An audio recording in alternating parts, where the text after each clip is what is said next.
Halo semua, selamat datang di Autorider. Di IMS 2024 ini, BMW Motorrad hadir dan memperkenalkan 3 motor baru sekaligus. Yang pertama adalah R1300 GS. Itu sudah kita buatkan videonya, ada linknya di atas ini. Tio waktu itu di Cilandak membuatkan videonya, tapi kita akan fokus ke Baby GS. Ini adalah G310 GS. Dia dijual di Indonesia sekarang, harganya turun jauh dari sekitar 190 jutaan, sekarang hanya 160 jutaan harganya ada di sini. Dan ada beberapa varian warna dengan ya harga sedikit beda dikit, tipis-tipis. Kita akan bahas Baby GS ini seperti apa, karena tampilannya cukup baru, cukup segar, dan yang pasti itu tadi, harganya lumayan turun jauh. Jadi cukup menarik untuk Anda yang lagi mengincar motor cukup premium dan nggak terlalu mahal. Ini adalah salah satu pilihannya. Motor adventure kecil dan dia punya logo BMW.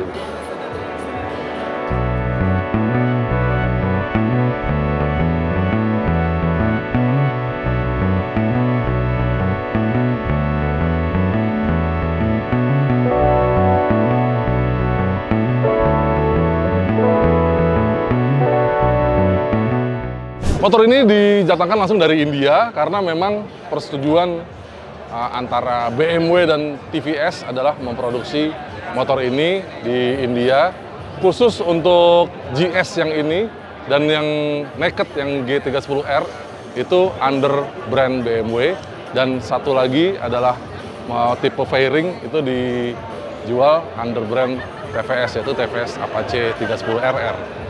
Dan motor ini kelihatan baru, banyak sekali teman-teman dari pecinta BMW datang ke sini untuk melihat modelnya, karena cukup segar ya, karena tampangnya memang kelihatan lebih bulky sekarang, terutama di bagian depan sini, bagian double spakbor depannya ini, itu memang kelihatan lebih tebal sekarang bodinya, terutama di bagian depan sini nih, terutama shroudnya ini juga desainnya cukup baru, cukup segar, dan dipadu dengan sekarang lampu depannya sudah full LED. Dia ada garis di tengah sini sebagai position lamp, jadi semacam DRL gitu ya, terus ada lampu dekatnya di atas dan lampu jauhnya di bawah. Dan lampu ini cukup segar karena sebelumnya hanya pakai bolam halogen biasa.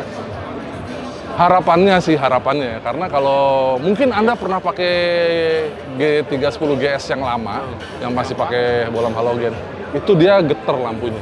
Mudah-mudahan model baru ini dia nggak getar lagi, jadi lampunya tuh kayak kedip-kedip karena bagian dalam reflektornya tuh goyang-goyang gitu. Mudah-mudahan yang ini udah nggak ya, jadi harusnya lampu depan lebih padat, lebih kompak, tapi juga lebih kokoh gitu. Terus ada lagi yang baru, itu selain desainnya cukup segar di bagian depan sini, kalau lihat bagian belakang sih nggak terlalu kelihatan bedanya ya, tetap ada behel di atas itu cukup besar, dan Anda siap buat bawa top box di sini, udah ada bautnya, lubangnya di sini buat baut top box. Lalu kalau mau pasang panniers mungkin harus tambah bracket lagi ya sebenarnya ya. Tapi yang segar lagi adalah selain spakbor belakang yang masih mirip dengan yang lama ini, dia pakai sen yang sudah LED. Begitu juga di depan, dan kalau kita lihat lagi di depan ini, windshield masih ya mirip-mirip sama yang lama, tapi di sini dia pakai tuas rem dan tuas kopling baru, modelnya baru, dan ada setelannya, ada 4 setelan. Anda bisa menyesuaikan dengan remasan jari Anda, kanan dan kiri, menyesuaikan buat nyetel-nyetel gitulah ya. Terus ada beberapa tombol di samping dan kanan dan kiri ini, itu juga modelnya baru, sekarang jauh lebih elegan dan seger aja gitu loh, karena bentuknya kelihatan lebih modern. Sementara di depan sini, dia punya speedometer yang tetap kecil ya. Dia LCD-nya juga LCD positif biasa, nggak terlalu banyak. Apa yang bisa Anda lihat di sini, informasinya sih standar-standar aja, nggak ada riding mode, nggak ada apa-apa. Tapi informasinya cukup banyak yang bisa didapatkan di sini. Spion juga nggak terlalu tinggi, tangki bensin sekitar 11,5 liter, dan 1 liter cadangan reserve. Sementara mesin nggak terlalu jauh beda dibanding yang lama. Memang kita belum bisa hidupin mesinnya karena motor ini belum di PDI, tapi teman-teman BMW Motorrad Indonesia bilang mesinnya sekarang lebih halus. Mesinnya masih 1 silinder segaris, nggak ada segaris ya, 1 silinder aja. Dia kapasitasnya 313 cc dan bisa memutarkan tenaga 34 daya kuda dan torsi 28 Nm. Jadi mirip-mirip sama mesin yang lama.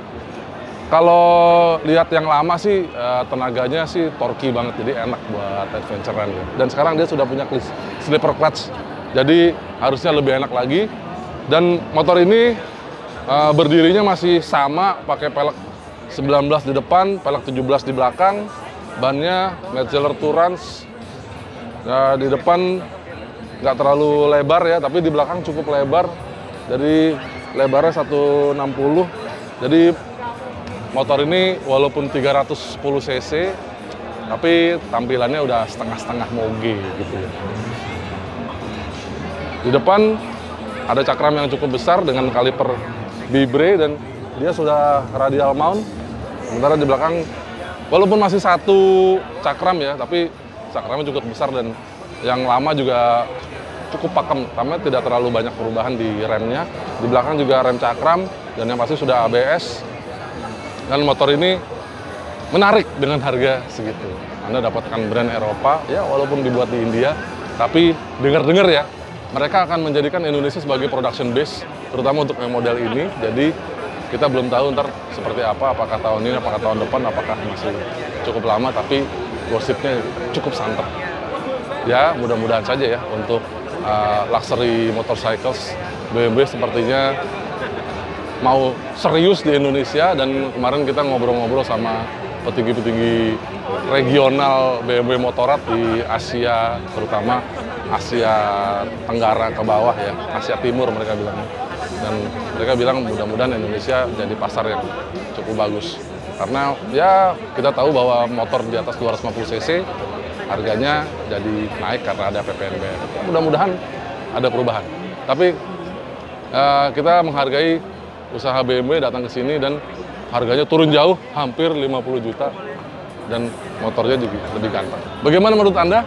Silakan tinggalkan komentar Anda di bawah dan terima kasih buat Anda yang sudah menonton video ini sampai habis. Terima kasih yang sudah like video ini dan membagikan ke teman-teman Anda. Jangan lupa main-main ke website kami www.autorider.com dan follow juga kami di sosial media, Instagram dan TikTok kami di @autorider.com. Sampai jumpa di video-video kami yang lain, terutama motor-motor baru di seputar IMS 2024 ini. Bye!